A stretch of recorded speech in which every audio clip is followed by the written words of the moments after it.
Bismillah, Assalamualaikum warahmatullahi wabarakatuh. Alhamdulillah, salatu wassalamu ala rasulillah, nabiyina Muhammadin wa ala alihi wa sahbihi wa man walah, amma ba'd.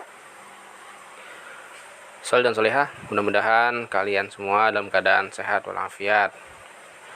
Baik, pada pertemuan kali ini ya kita masuk pelajaran yang ke-7 ya dari pelajaran akidah akhlak. Pelajaran yang ke-7 ini kita akan mempelajari tentang kewajiban kita sebagai seorang muslim terhadap kitabullah ya, terhadap Al-Qur'an. Yang mana kita sepakat bahwasannya kitab suci kita, kitab suci umat Islam adalah Al-Qur'an ya. Yang Allah turunkan melalui malaikat Jibril kepada siapa? Kepada Nabi akhir zaman ya, kepada penutup para nabi dan rasul, pada utusan Allah yang paling mulia, ia adalah Muhammad bin Abdullah sallallahu alaihi wasallam ya. Kemudian Al-Qur'an tersebut ya, setelah diturunkan kepada beliau, tentu di dalamnya penuh dengan pelajaran, bimbingan ya, dalam menempuh kehidupan ini agar selamat di dunia dan akhirat. Yang beliau sampaikan ya, Al-Qur'an ini kepada seluruh umat ya, pada seluruh umat. Dan dengannya maka banyaklah orang-orang yang masuk Islam, masuk Islam melalui dakwah Nabi SAW, yaitu dengan mendakwahkan Al-Qur'an kepada mereka ya. Yang mana Al-Qur'an ini akhirnya menjadi pedoman hidup menuju kebahagiaan di dunia maupun di akhirat. Dan kita sebagai kaum muslimin ya wajib meyakini kebenaran Al-Qur'an ya.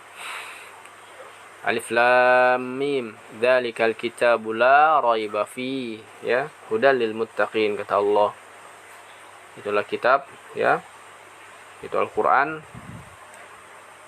la raiba fi, tidak ada keraguan di dalamnya ya, tidak ada kebengkokan di dalamnya, tidak ada penyimpangan di dalamnya. Itu sifat dari Al-Qur'an sebagai hudan, petunjuk ya, pedoman ya, yang membimbing manusia supaya selamat hidupnya di dunia dan di akhirat. Karena itu ada beberapa hal ya, kewajiban kita terhadap Al-Qur'an. Apa saja? Yang pertama yakni kita beriman ya kepada seluruh ayat Al-Qur'an. Karena Al-Qur'an sendiri ini ya termasuk kitab Allah yang mana merupakan rukun iman ya, rukun iman yang ketiga, yaitu setelah iman kepada Allah, iman kepada para malaikat Allah, dan iman kepada kitab-kitab Allah ya, yang di dalamnya adalah Al-Qur'an. Dan kita beriman pada seluruh ayat yang Allah turunkan dari surah Al-Fatihah sampai surah An-Nas ya, tidak ada kecuali satu pun kita mengingkari ayat dari Al-Qur'an, tidak beriman satu ayat saja dari Al-Qur'an, maka ya sama saja mengingkari keseluruhan Al-Qur'an ya, hukumnya kafir ya, orang tersebut hukumnya kafir, bisa keluar dari Islam. Maka kita wajib beriman kepada seluruh isi Al-Qur'an walaupun kita belum mengetahui makna, belum mengetahui kandungan ya, belum mengetahui tafsir arti dari sebuah ayat, kita tetap wajib mengimani. Kita tetap wajib mengimani. Dan Allah Subhanahu wa taala berfirman dalam surah Al-Imran ayat yang ke-7 ya, sebagaimana firman-Nya, huwallazi anzala 'alaikal kitaba minhu ayatun muhkamatun hunna ummul kitabi wa ukharu mutasyabihat ya. Dialah yang menurunkan kitab ya, itu Al-Qur'an, kepadamu wahai Muhammad ya, kepadamu yaitu Muhammad. Di antaranya ada ayat-ayat yang muhkam, ya. Itulah pokok, dan juga ada ayat-ayat yang mutasyabihat, ya. Ayat-ayat yang mutasyabihat yang belum jelas maknanya, ya. Maka kita tidak boleh mengingkari walaupun kita belum memahami, ya, karena keterbatasan ilmu kita, maka tetap kita wajib mengimani seluruh isi daripada Al-Quran. Yang pertama. Yang kedua, yakni hendaknya seorang muslim ya harus memiliki Al-Quran, harus memiliki Al-Quran di rumahnya. Apalagi sekarang mudah, ya, dimudahkan oleh Allah kita membeli Al-Quran, ya.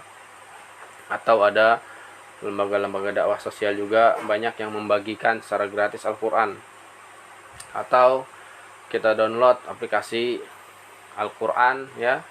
Jadi Al-Quran tersebut bisa atau hadir di handphone kita, ya, bisa kita bawa kemana-mana, sehingga ketika kita menunggu waktu sholat misalnya, kita bisa buka aplikasi Al-Quran, kita bisa membaca Al-Quran,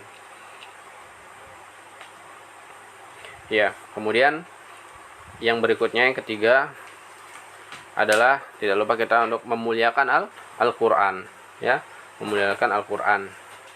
Itu diantaranya adalah kita memegang dengan dalam keadaan kita suci, ya, dari najis dan juga hadas.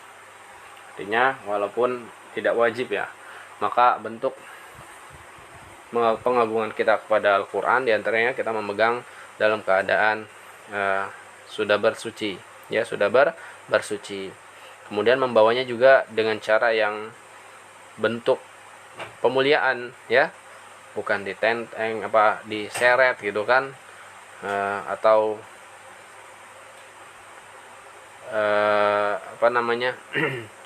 hal-hal yang lain yang bisa menjerumus kepada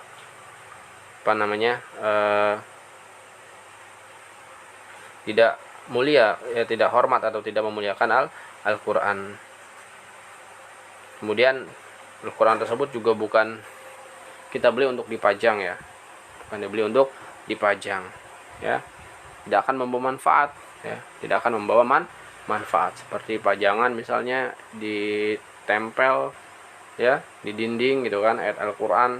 Al-Quran itu bukan itu fungsinya, bukan untuk seperti itu fungsinya, dibaca, difahami, diamalkan, ya, diimani, ya. Ini bukan untuk dijadikan hiasan, bukan jadikan hiasan. Kemudian kewajiban yang lain adalah terhadap Al-Quran kita membaca dengan cara mentartilkannya, ya, dengan cara membacanya memperhatikan hukum-hukum tajwidnya, makharijul hurufnya, ya.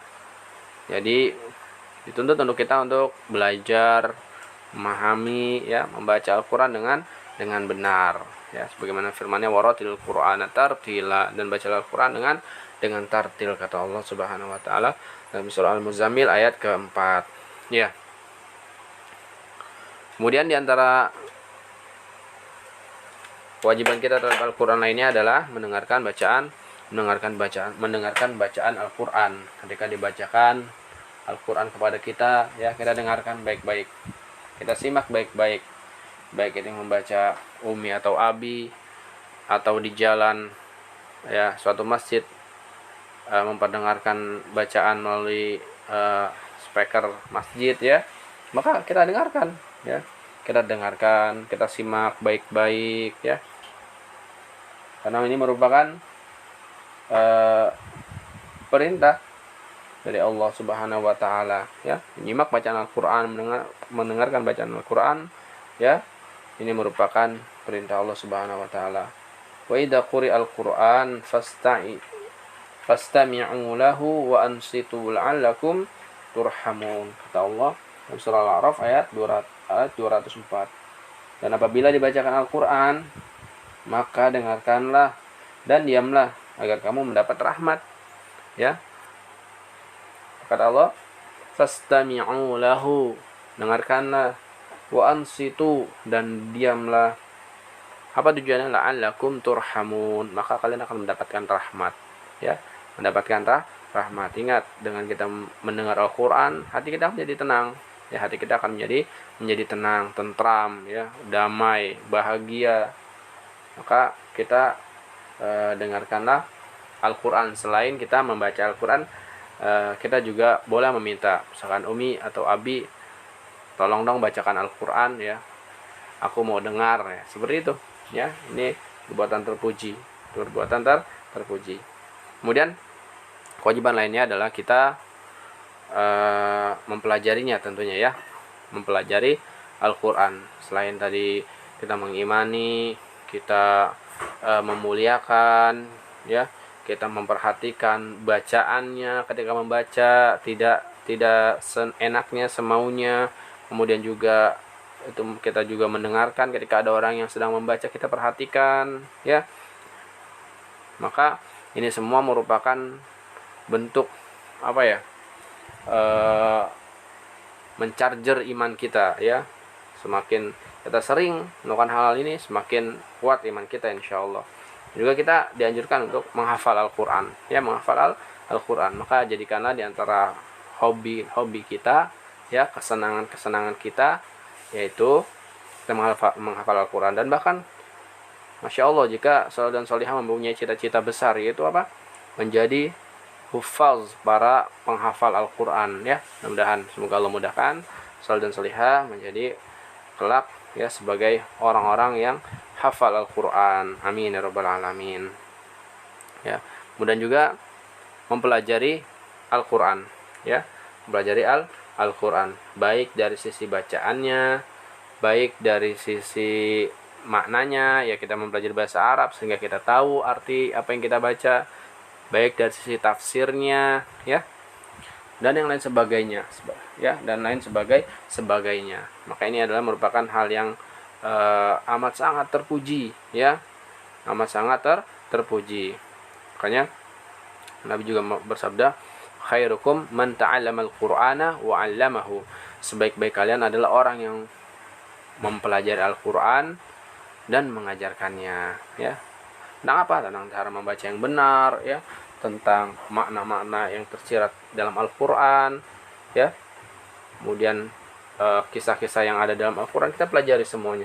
Hukum-hukum kita pelajari yang ada di dalam Al-Qur'an, ya. Maka kita termasuk hadis Nabi SAW yang tadi, khairukum man ta'allamal Qur'ana wa 'allamahu. Jika kita sudah pandai, ya, jika kita sudah mampu, maka kita ajarkan untuk orang lain, ya. Misalnya ada teman kita yang belum bisa baca Al-Qur'an, kita bimbing, ya, insyaallah kita akan mendapatkan pahala jika orang tersebut bisa membaca Al-Qur'an disebabkan oleh usaha kita, ya. Ketika orang itu membaca Al-Qur'an, pahalanya mengalir kepada kita. Enak tidak? Iya, Masya Allah, ya. Maka ini merupakan kebaikan, ya, kebaikan yang terus menerus akan kita rasakan walaupun kita sudah wafat, ya. Walaupun kita sudah wafat, kita akan mendapatkan pahala jariah dari amal soleh kita, insyaallah, dengan mengajarkan orang lain bisa membaca Al-Qur'an, ya. Dan setelah itu terakhir jangan lupa untuk mengamalkan, ya, mengamalkan, karena Allah tidak akan membalas apa-apa yang kita ketahui saja. Ketika kita sudah belajar, kita tahu, ya, kita tahu hukum-hukum, mana yang halal, mana yang haram, mana yang tauhid, mana yang syirik, ya, mana yang taat, mana yang maksiat, ya, kita tahu, maka kita amalkan, amalkan, ya. Nah, kata Allah, jazaan bima kanu ya'malun, ya, balasan bagi orang-orang yang mengamalkan, balasan bagi orang-orang yang mengamalkan. Betapa indahnya kalau kita, keluarga kita, ya, mengamalkan apa yang Allah perintahkan, ya. Ketika kita sebagai seorang anak dan kita tahu ada ayat memerintahkan kita untuk berbakti, ya, wabil walidaini ihsana, ya. Ayat memerintahkan kita untuk berbakti pada orang tua, kita amalkan sebagai kita seorang anak, ya. Masya Allah, tentu orang tua kita akan senang, akan tambah cinta kepada kita, kepada soleh dan solihah. Ini mudah-mudahan bermanfaat, ya, pelajaran yang singkat ini tentang kewajiban kita sebagai seorang muslim terhadap Al-Qur'an, ya. Kita akhiri dengan membaca doa, Allahummarhamna bil Qur'an. Ya Allah, rahmatilah kami dengan Al-Qur'an. Subhanakallahumma bihamdika, asyhadu an la ilaha illa anta, astaghfiruka wa atubu ilaik. Assalamualaikum warahmatullahi wabarakatuh.